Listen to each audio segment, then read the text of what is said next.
Breaking news! Pilipinas, pagbabayari ng bansang China sa ginawa nito sa mga barko ng Pilipinas at pangbubuli nito sa West Philippine Sea. Samantala, 4 na barko ng Pilipinas tuloy ang pagpapatrolya sa West Philippine Sea. Ito ang atin tututukan ngayong araw na ito. Saglit lang ito mga kababayan, kaya humanap na ng pwesto. Tara na, umpisahan na natin ito.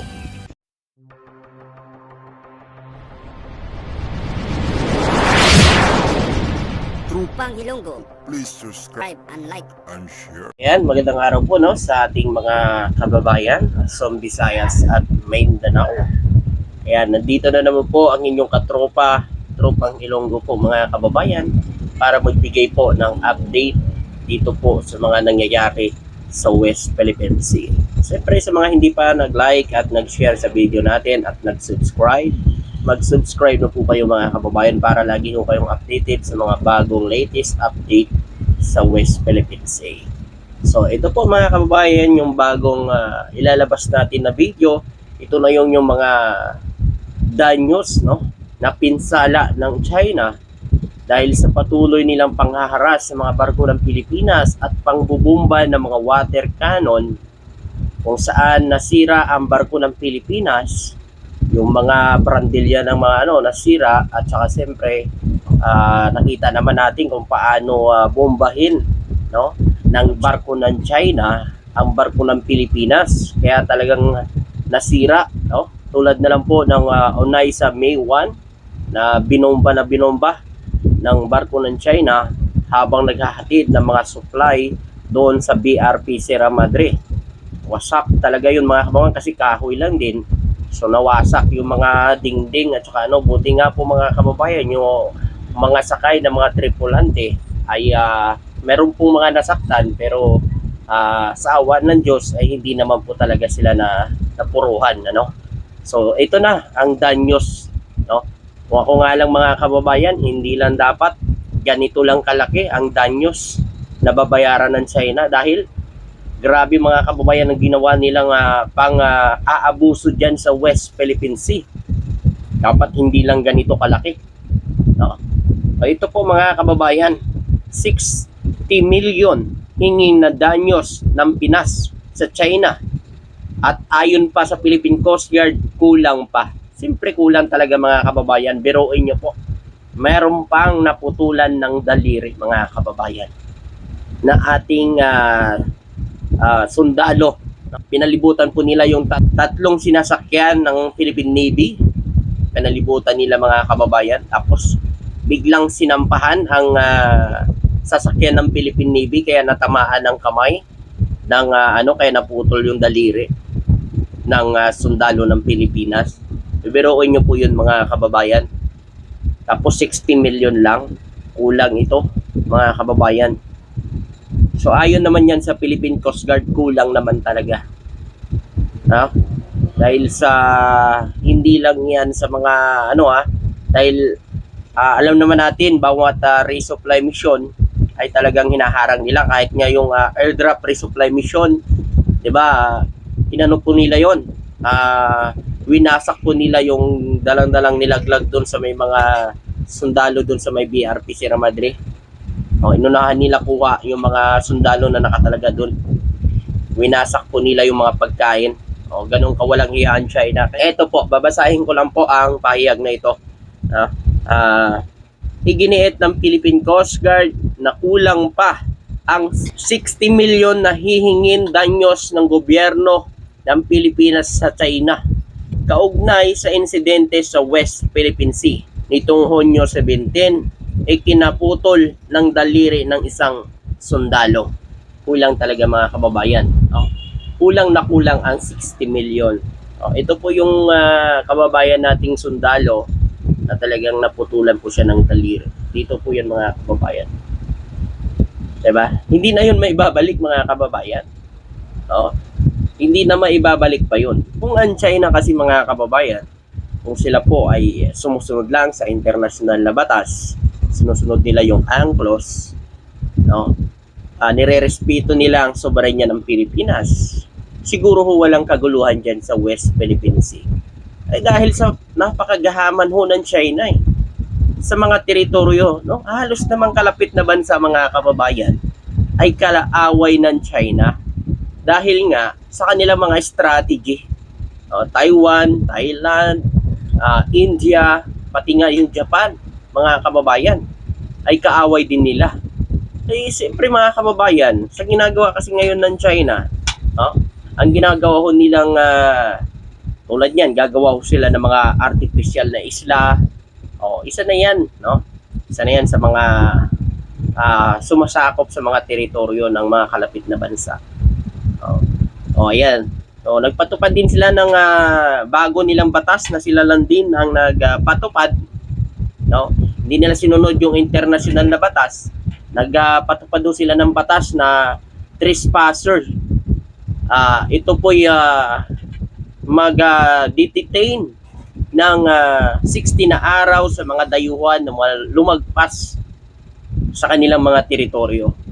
Sila lang din yan mga kababayan ang nagpatupad. Porque malaki ka na bansa Porque malaki ka na bansa, ganyanin mo na lang. Pag sinabi mo, ikaw na lang ang masusunod. Paano yung mga maliliit na bansa mga kababayan? Wala na ba silang karapatan? Tulad yan mga kababayan. Okay lang sana kung sa kanilang teritoryo yung sinasabi nila na yan. Yun nga lang kasi mga kababayan, ang sinasabi ho nila ay sa Scarborough Shoal. Pasok sa exclusive economic zone ng bansa yan. Yun nga lang, dyan nila ipapatupad. Yun ay isang strategy ng China. Siyempre, para lisanin na ng Pilipinas yung Scarborough Shoal. At tuluyan na nilang makuha yun. Kaya nila pinatupad yun. Akala nila, matatakot ang Pilipinas. Ibibigay na lang ng Pilipinas. Pababayaan na lang. So, hindi ho tayo makikipagyera mga kababayan Hindi ho. Wala hong sinabi ang ating mahal na Pangulo na makikipagyera. Ang ano lang naman kasi mga kababayan, yung mga pro-China, yan yung nagpapakalat na makikipagyera daw si PBBM. Wala ho mga kababayan. Mali po ba mga kababayan mali po ba na ipaglaban lang natin, pati yung karapatan natin ay hindi na rin natin ipaglalaban dyan sa West Philippines Sea. Hindi ho tayo makikipaglaban. Karapatan ho natin dyan sa West Philippines Sea. Ay mga pro-China kasi karapatan nila China lang Tama? Tapos tayong mga Pilipino na talagang ipinaglalaban yung karapatan natin dyan sa West Philippines Sea. Parang tayo pa ngayon yung gusto nilang maliin sa mga pangyayari. Pero nyo mga kababayan, kung talagang po ang China, dapat hayaan na lang nila. Ang lawak-lawak po ng lugar ng China. Napakalawak ng lugar ng China. Pati ba naman yan kutiting na lang? Tapos yan pa yung talagang pinagkakunan ng mga Pilipino na mga yaman dagat ay kukunin pa nila. Diba? Ganyan kaano yung China. Kasi nakikita ko nila may potential dyan. Meron silang yaman na makukuha dyan sa West Philippine Sea. Pabagsak na ba yung China?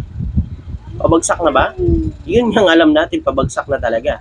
Wala pa yung baha sa kanila. Talagang bagsak na yan ekonomiya ng China.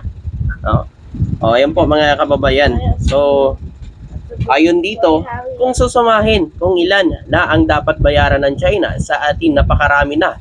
It's not just on last supply mission on June 17. There was a collision noong December. There was also water cannoning noong nakaraang Mayo. So, ang dami na nilang nagawa sa atin. Ayon umano kay Commodore J. Tarilla. Napakarami talaga mga kababayan. So ito naman mga kababayan, may isa pa akong balita dito. 3 barko ng Philippine Coast Guard naglayag kasama ang BRP Teresa Magbanwa sa Escuda Shoal. Isang pambihirang pangyayari sa West Philippine Sea. Yan.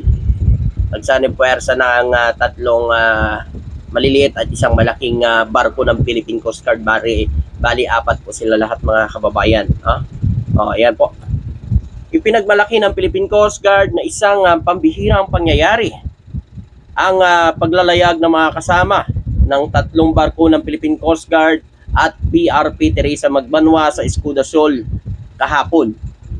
Ayun kahapon yun mga kababayan. So, pagpapakita lang yon na talagang ang Pilipinas ay hindi talaga isusuko ang mga teritoryo dyan sa West Philippine Sea. No? Hindi tayo makikipaggera mga kababayan. Wala naman yan armas yung ating barko eh. Yan mga kababayan ay nagpapatrolya yan dyan para igit ang karapatan natin at mabantayan ang mga mangingisdang Pilipino na nangingisda doon. No? Mali po yung sinasabi nila kapag nag-deploy siya ng barko doon eh magkakagyera na kagad. Hindi ho mga kababayan.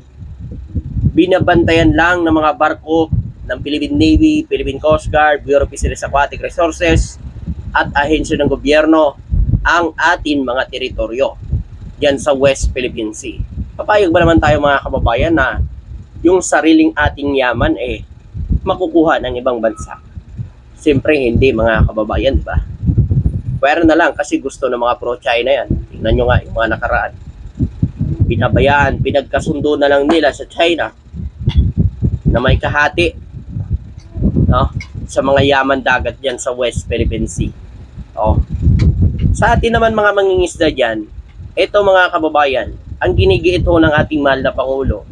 Gusto ng ating mahal na Pangulo makuha na yan.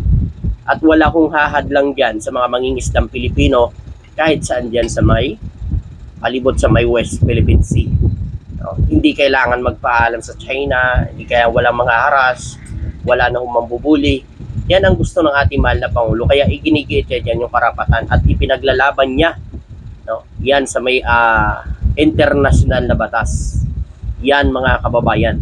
Dahil yan, napanalunan na ng Pilipinas noong 2016. No? Hindi katulad ng nakarang administrasyon, papel lang yan, pupunitin ko pa yan, tatapon ko eh. Tama ba yan mga kababayan?